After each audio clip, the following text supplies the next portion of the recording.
मामा जी, आप बिल्कुल फिक्र मत कीजिए। ये देखिए, फुरकान साहब भी आ गए हैं। गवर्नर से बात चल रही है। मंत्री जी भी दिल्ली से यहाँ आ चुके हैं। प्रोफेसर साहब जल्दी घर आ जाएंगे।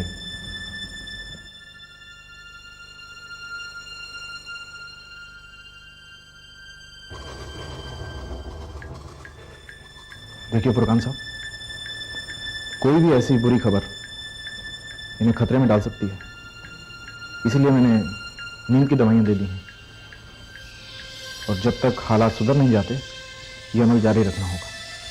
जी डॉक्टर साहब।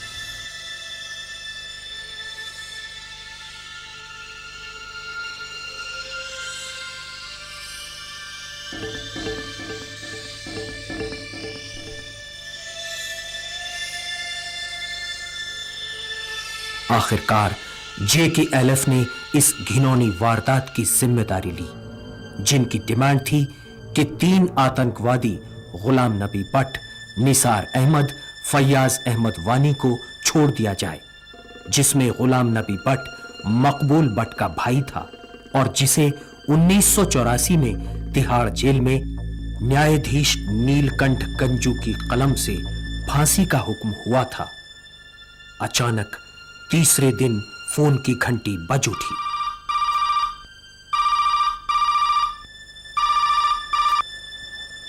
हेलो, हक साहब।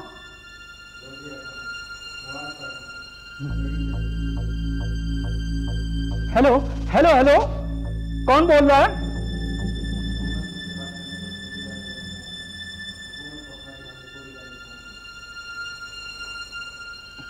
हेलो हेलो हेलो हेलो,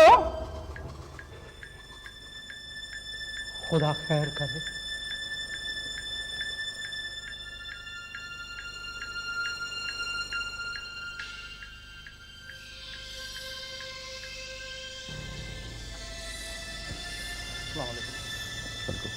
अब कैसी तबीयत है मम्मी जान की? अभी पहले से बेहतर है।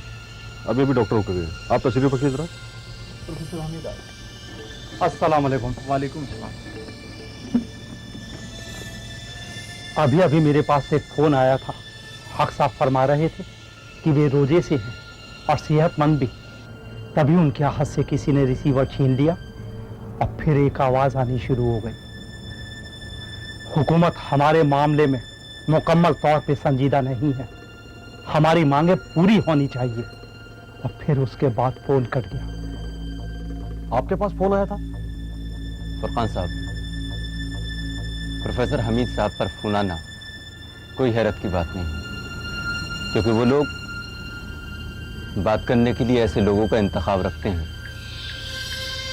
जिनका एडमिनिस्ट्रेशन में और गवर्नमेंट में एक वक़ार होता है, एक हैसियत होती है। दरअसल फुरकान साहब, मैं आप लोगों के पास इसलिए आया हूँ कि आप लोगों को साथ लेकर गवर्नर साहब से मिला जाए और इस बाबत कुछ बात की जाए। खुदा पर भरोसा रखिए फुरकान साहब। हक साहब बहुत बंदा परवर इंसान है, खुदा उनकी मदद करेगा। आइए चलिए।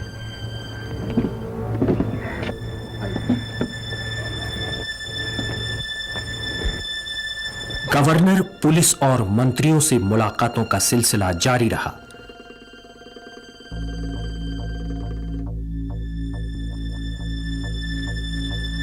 अमानुल्लाह ने 8 अप्रैल को खुलेआम कहा कि मुशीरुल हक मार दिए गए हैं। इस बयान से पूरे माहौल में सनसनी फैल गई। दूसरे दिन न्यूज़पेपर्स में आया था कि अमानुल्लाह खान ने कहा है कनाडा में, या आई डोंट रिमेम्बर कहाँ पे, कि Mushirul Haq and his aide has been shot dead. और कहीं से न्यूज़ नहीं आई, न्यूज़पेपर में ये आया था। ये देख करके तो, पढ़ करके तो बहुत ही हालत ख़राब हो गई। यकीन ही नहीं आता, इधर उधर से इतना मालूम किया गया कि ये कहाँ से न्यूज़ सच सही है कि गलत है।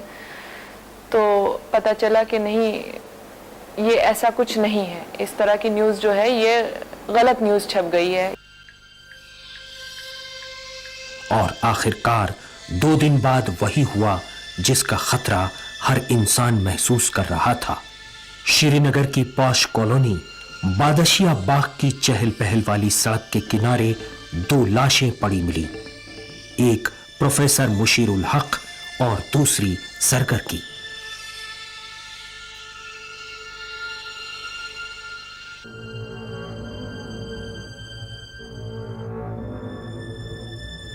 उसी दिन पुलिस मुख्यालय के पास HMT के जनरल मैनेजर मिस्टर HL खेरा को गोलियों से भून दिया गया। जो चंद घंटे गुजरे थे, मेरे ख्याल से 2-3 घंटे का टाइम गुजरा था, वो तो पता ही नहीं चल रहा था, घर अपना नहीं लग रहा था, इसलिए कि घर में इतने ज़्यादा लोग उस वक्त थे। मतलब शायद हम लोग कुछ लोगों को पहचानती थी मैं, कुछ लोग ऐसे भी थे और या ये कि उस वक्त परेशानी में पहचान में भी नहीं आ रहे थे। इतने ज़्यादा लोग घर में मौजूद थे, मुख्तलिफ तरह से कुछ पढ़ रहे थे, कुछ अलग अलग बहरहाल हो रहा था। और उस वक्त तो समझ ही में नहीं आ रहा था कि आखिर अब ये वक्त गुजरेगा कैसे और कैसे हम लोग वहाँ जाएँ, किस वक्त जाएँ लेने के लिए। और शायद पहले से प्रोग्राम भी नहीं था कि यहाँ से लेडीज़ में से कोई जाएगा एयरपोर्ट लेने के लिए, कुछ घर के मर्दों को, इन लोगों को जाना था। लास्ट मोमेंट पे जब जाने का वक्त हुआ और मेरे हस्बैंड ने, किसी ने मुझे बताया कि हम लोग जा रहे हैं लेने के लिए, तो मैं, शायद बाकी बहनों को पता भी नहीं होगा कि मैं साथ चली गई थी, बस अकेली मैं ही गई थी उस वक्त। शायद मैंने ये सोचा कि अम्मी आ रही हैं साथ में, या तकलीफ और वो मतलब दुख वाली कैफियत इतनी ज़्यादा थी, ये चीज़ हम लोग शायद पहले से सोच ही नहीं पा रहे थे कि हम लोगों को भी किसी को जाना है एयरपोर्ट। या हालत उस वक्त लोगों की ऐसी थी कि कोई कह नहीं सकता था हम लोगों से कि तुम लोगों में से भी कोई चले जाओ। लेकिन लास्ट मोमेंट पे मैं किस तरह से गई मुझे नहीं मालूम। मुझे नहीं पता कि बच्चे मेरे छोटे छोटे से थे, उनको मैंने कौन देख रहा होगा कुछ पता नहीं। यहाँ सारे ही अनजान अजनबी लोग थे उस वक्त, बच्चे या मानूस नहीं थे किसी के साथ। लेकिन उनको छोड़ के और मैं लेने के लिए एयरपोर्ट चली गई थी। और शायद बहुत अच्छा बात है जो चली गई थी, क्योंकि जब वहाँ से हम लोग आए हैं तो रास्ते में गाड़ी में ही अम्मी को हमारे कुछ पता नहीं था, तो उनको मतलब इस तकलीफदेह हादसे की खबर देने के लिए शायद ये जिम्मेदारी मुझे को दी गई। हमारे बड़े बहनोई शाह अब्दुल सलाम साहब साथ में थे, उन्होंने मुझसे कहा कि तुम ही बताओ ममान जान को, वो ममानी कहते थे हमारी अम्मी को, तो मुझसे कहा कि ममान जान को इस बारे में तुम ही बताओ किस तरह से क्या हुआ है। क्योंकि उनसे ये कहा गया था कि वहाँ चल रहे हैं हम लोग और प्रेसिडेंट हाउस चलेंगे, वहाँ जा कर के उनसे मतलब एक तरह से हमें रहम की दरख्वास्त करनी है, और अभी मौजूद है। उनको ये नहीं मालूम था कि उसी जहाज़ से उसी साथ में ही बॉडी भी लाई गई है आगे हमारे।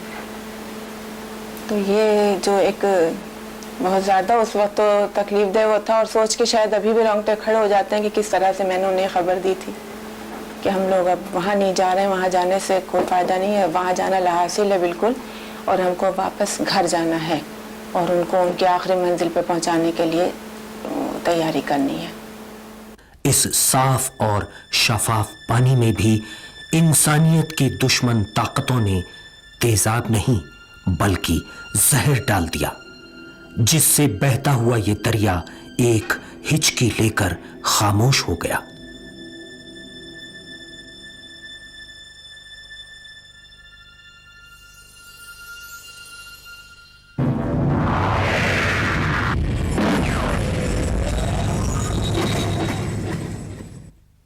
आतंक के काले साए अभी तक कश्मीर पर मंडरा रहे हैं। आज तक आतंक की भट्टी में बेगुनाह कश्मीरी झोंके जा रहे हैं। अमन चैन से जीना कश्मीर वालों के लिए आज भी एक सपना है, परंतु अब कश्मीर की जनता आतंकवाद और इसके समर्थकों के नापाक इरादों को समझ गई है। हालिया चुनाव में कश्मीरी आवाम की जोश भरी भागीदारी इस बात का सबूत है। अब वहां के आवाम एक ऐसा माहौल चाहते हैं जिसमें हर एक को अपनी बात कहने की पूरी आजादी हो। ये एक समाज में मानव का जन्मसिद्ध अधिकार है। हर एक को सोचने और कहने की आजादी है।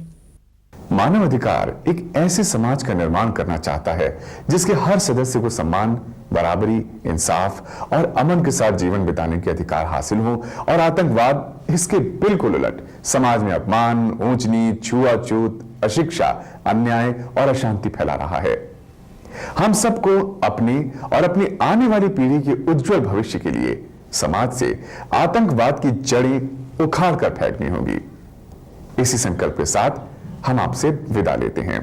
फिर मिलेंगे, तब तक के लिए नमस्कार।